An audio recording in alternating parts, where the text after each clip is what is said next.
Hello everyone, my name is Swati, your English educator from magnet brains. और magnet brains के इस amazing platform पे kindergarten से लेके क्लास 12 तक आईसीएसई की बुक्स, यूपीएससी, ओलंपियाड, नीट, जी, सारे competitive exams, all the content is available for you by the best teachers and that too for free. Yes, you do not have to go for any paid subscription here. आपको सारा content free में available है। बस करना क्या है, आपको बहुत अच्छे से तैयारी करनी है। सारे वीडियोस आपके लिए रेडी कर दिए गए हैं। देखिए, पढ़िए। ये वीडियोस आपको YouTube पे तो मिल ही सकते हैं। इसके अलावा you can visit our website which is magnetbrains.com और you can download our app Magnet Brains from the app store और आप इसको अपने मोबाइल पे भी एक्सेस कर सकते हैं। Now on this note we are going to continue with the first chapter of class 6 engaging English book. The name of the chapter is Owls and the Family. इसका explanation और summary हम cover कर चुके हैं। अब हम start करने वाले हैं question answers which are given at the end of the chapter. So चलिए start करते हैं। Answer the questions in a few lines. ये हैं आपके एकदम short questions. Where did grandfather find the little spotted owlet? What happened when he picked it up? Grandfather को ये little spotted owlet कहाँ मिला था और जब उन्होंने उसको पिकअप किया, मतलब जब उसे उठाया, तो क्या हुआ था? The answer is grandfather found the spotted owlet on the ground by the steps of the वरांडा। कहाँ मिले थे? On the ground by the steps of the veranda. When he picked it up, it hissed and clacked its bill.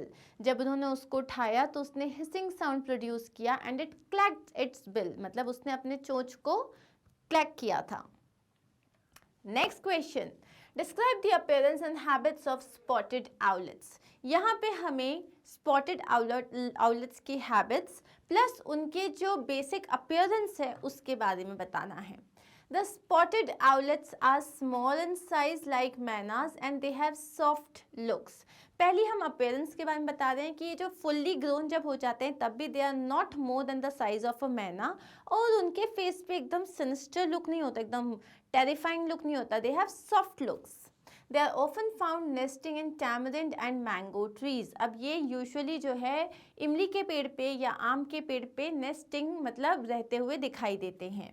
They are not normally afraid of humans and are not strictly night birds. अब ये human से डरते नहीं हैं और ये strictly night birds नहीं हैं, but they prefer to stay at home during the day because they are sometimes attacked by other bigger wild birds. अब ये ऐसा नहीं है, these are not nocturnal animals जो लोग रात में जागते हैं और दिन में सोते हैं, लेकिन ये प्रेफर करते हैं दिन में अपने घर में रहने के लिए। क्यों? क्योंकि बाहर जो वाइल्डर बर्ड्स हैं वो इन पे अटैक कर सकती हैं। Who consider all owls as their enemies, वो वाइल्डर बर्ड्स जो जिन्हें लगता है कि सारे आउल्स उनके एनिमीज होते हैं, वो कभी कभी इन पे अटैक कर देती हैं। तो अपने आप को सेव करने के लिए ये दिन में अपने घर में रहते हैं और रात में they can freely roam around. Clear? अब है next question. What happened when the narrator and his grandfather went to release them? क्या हुआ जब नरेटर और ग्रैंडफादर 10 दिनों के बाद जब वो उसको रिलीज करने गए इन बर्ड्स को, तो क्या हुआ? When the narrator and his grandfather went to release the owlets, जब नरेटर और उसके जो ग्रैंडफादर जो हैं इन आउलेट्स को रिलीज करने के लिए गार्डन में गए, the mother owl gave the narrator a blow on the head. तो जो मदर आउल थी वो गुस्से में आई और नरेटर को एक जोर से ब्लो दिया हेड पे, मतलब एक टपली मारी। She attacked the grandfather too, but he was agile and was able to duck out of its way. तो उसने ग्रैंडफादर को भी अटैक करने की कोशिश की, लेकिन ग्रैंडफादर काफ़ी क्विक थे, तो ही डक्ड, जैसे ही वो आने वाली थी तो उसने डक किया और वो उसके रास्ते से निकल गए। What did the owlets snap it? आउलेट्स किसके ऊपर स्नैप करते थे? How did grandfather and the narrator avoid displeasing them? Owlets किसके ऊपर स्नैप करते थे? जो भी ट्राउजर पहना हुआ होता था।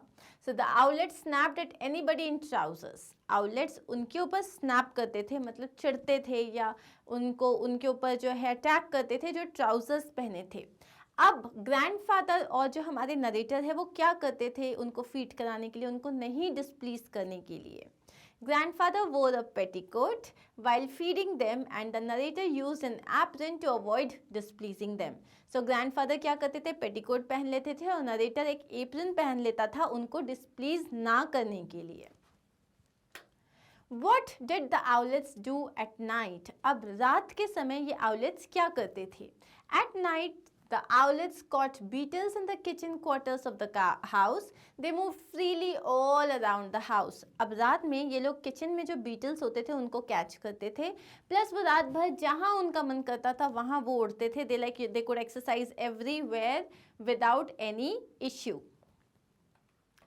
Describe any two of the unique habits of the owlets in the narrator's house. Narrator के हाउस में ये जो owlets थे इनकी कोई भी दो habits बतानी है.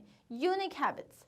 The owlets love to eat spaghetti prepared by the narrator's grandmother. अब narrator की जो grandmother जो spaghetti बनाती थी इनको वो खाना बहुत पसंद था. They were so fond of the grandmother that they loved anyone in a petticoat.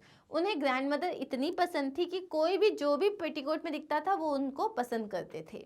The owls loved to sit and splash in a shallow dish, especially if cold water was poured over them from a jug at the same time.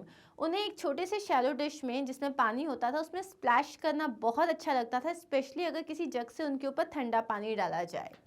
These were the two unique habits of the owlets in the narrator house. ये दो उनकी unique habits थी narrator के house में. अब हम आते हैं part B. Answer the questions with reference to context. मतलब अब आपको कॉन्टेक्स्ट दिया है, उस पर बेस्ड आपको क्वेश्चंस दिए हुए हैं. Obviously she places no reliance on me as a foster parent. Obviously, she plays no reliance on me and as a foster parent. Who is being referred to in this line and who is the foster parent? इसमें किसकी बात की जा रही है? इसमें बात की जा रही है मदर बर्ड की.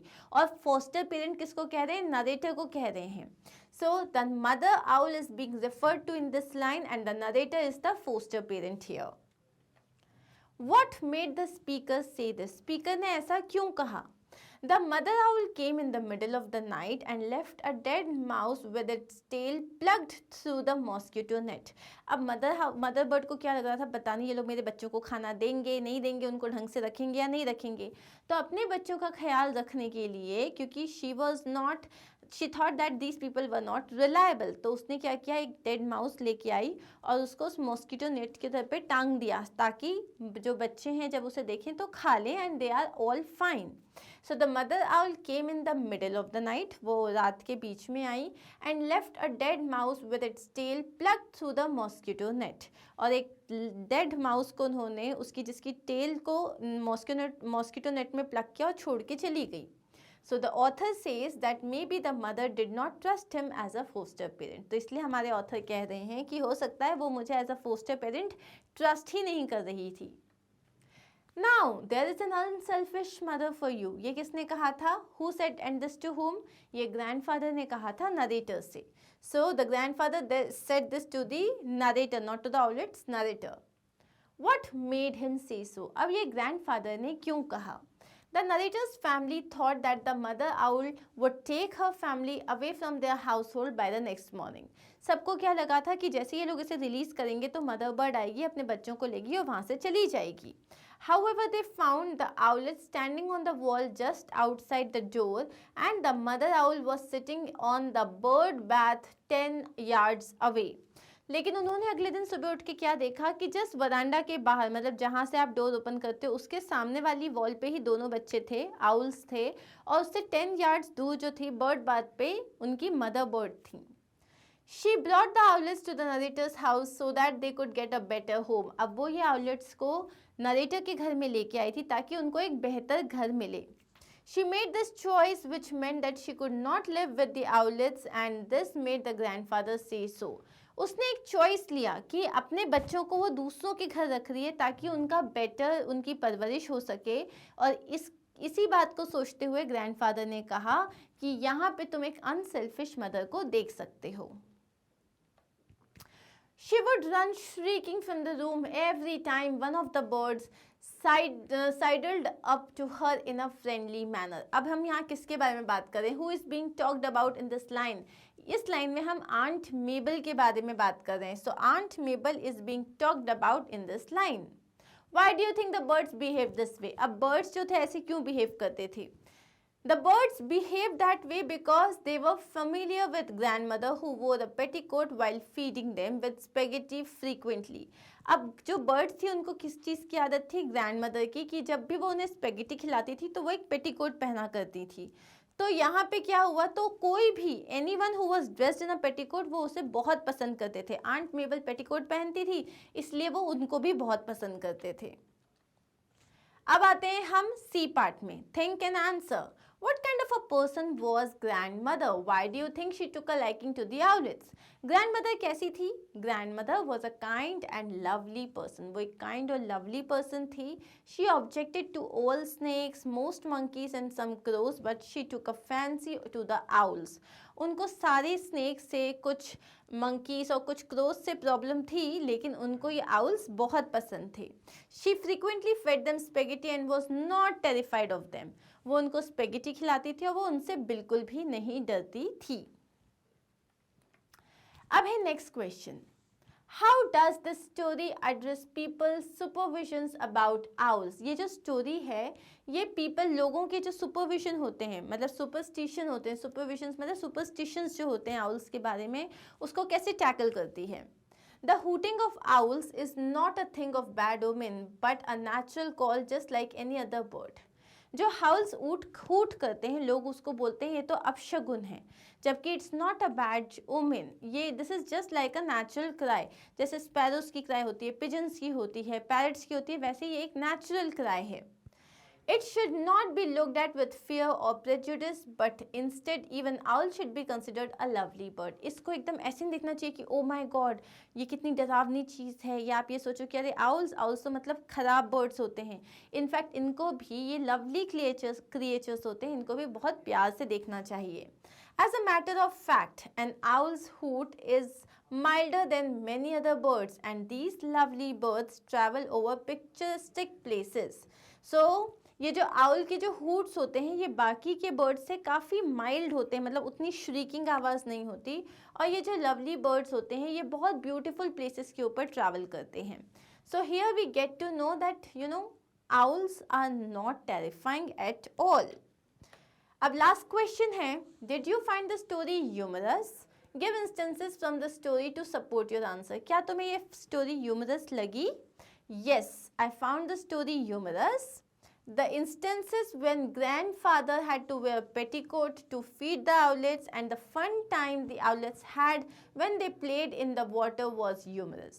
तो वो इंस्टेंसेस जहाँ पे ग्रैंडफादर जो थे वो पेटीकोट पहन के उनको फीड कराते थे, या वो वाला पार्ट जब ना ये एक शैलो डिश में पानी में खेल रहे थे, ये पूरा ह्यूमरस पार्ट था। So this is what we have written here, and on this note we are done with the question answers of this chapter. अभी लेकिन चैप्टर हमारा ख़त्म नहीं हुआ है, because we are still left with the grammar part. Grammar और writing part अभी हमारा बचा हुआ है, जिसको हम स्टार्ट करेंगे हमारे नेक्स्ट वीडियो में। Thank you so much for watching this video. Make sure कि ये सारे जो वीडियोज़ हैं ये आप मैग्नेट ब्रेन्स की वेबसाइट पे जाके देख लें, या आप इसकी एप्लीकेशन को भी डाउनलोड कर सकते हैं। Thank you so much once again. Do not forget to like, share and subscribe. I'll see you soon in my next video. Bye.